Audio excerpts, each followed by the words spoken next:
मुझ पर निशाना इसलिए साधा है कि ऐसे मामले में कोई एक बलि का बकरा सबको चाहिए होता है, उससे चीजें थोड़ी आसान हो जाती हैं।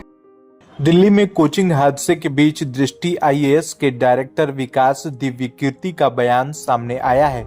उन्होंने कहा कि उन पर निशाना इसलिए साधा गया है क्योंकि एक बलि का बकरा सभी को चाहिए होता है। समाज को एक दोषी मिल जाता है, प्रतियोगियों को लगता है कि मौका है, उन्हें लगता है कि हिसाब बराबर कर लिया जाए। विकास दिव्यकीर्ति ने कहा, बच्चों की नाराजगी जायज है, शायद उन्हें मुझसे ज्यादा उम्मीद थी, इसलिए मुझ पर गुस्सा फूट पड़ा। मैं कृतज्ञ हूं कि उन्होंने मुझ पर गुस्सा किया। मेरे नाम से गाली देने पर व्यू ज्यादा मिलते हैं, इसलिए मैं टारगेट हुआ। वर्चुअल मॉब लिंचिंग जैसा माहौल होता है।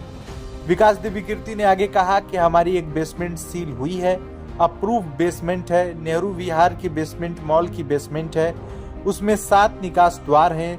वो बेसमेंट दिल्ली की सबसे सेफ बिल्डिंग में से एक है।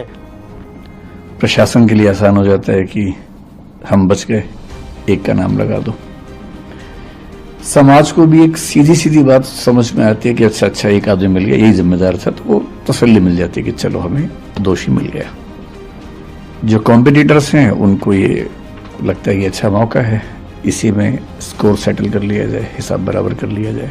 मीडिया ने गुस्सा क्यों किया? क्योंकि चैनल्स को व्यूज चाहिए, और जिसके नाम पे व्यूज मिलते हैं, अभी तुक्के से पिछले कुछ समय से मुझे व्यूज मिल रहे हैं, तो मेरा नाम लिख के गाली देने में व्यूज ज्यादा मिलते हैं, इसलिए मेरा नाम सबसे ऊपर रहता है।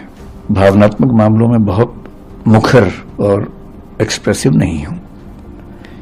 3 बच्चों की डेथ हुई, दर्दनाक मृत्यु हुई। जब पानी भरा होगा तो उन बच्चों पर क्या गुजरी होगी, क्योंकि 1-2 बार ऐसा हुआ कि नदी में तैरते हुए पानी नाक में भर गया, 1-2 सेकंड्स के लिए डूबते डूबते मरे, मतलब बचे। कितना पेनफुल होता है वो 2-3-5 सेकंड, जो हम तो खैर 2-3-5 सेकंड में फ्री हो गए, निकल गए उससे, पर उन बच्चों ने तो कम से कम 1-1.5-2 मिनट, मुझे नहीं पता कितना समय इस चीज का होता है, लेकिन लगभग इतना होता ही होगा, झेला ही होगा। उम्मीदों की जब आखिरी कड़ी टूटी होगी, जब टेबल पे चढ़े होंगे बचने के लिए, पानी इतना सारा आ गया होगा। मेरी इस पूरे प्रकरण में मूल चिंता उस अनुभव को महसूस करने की है,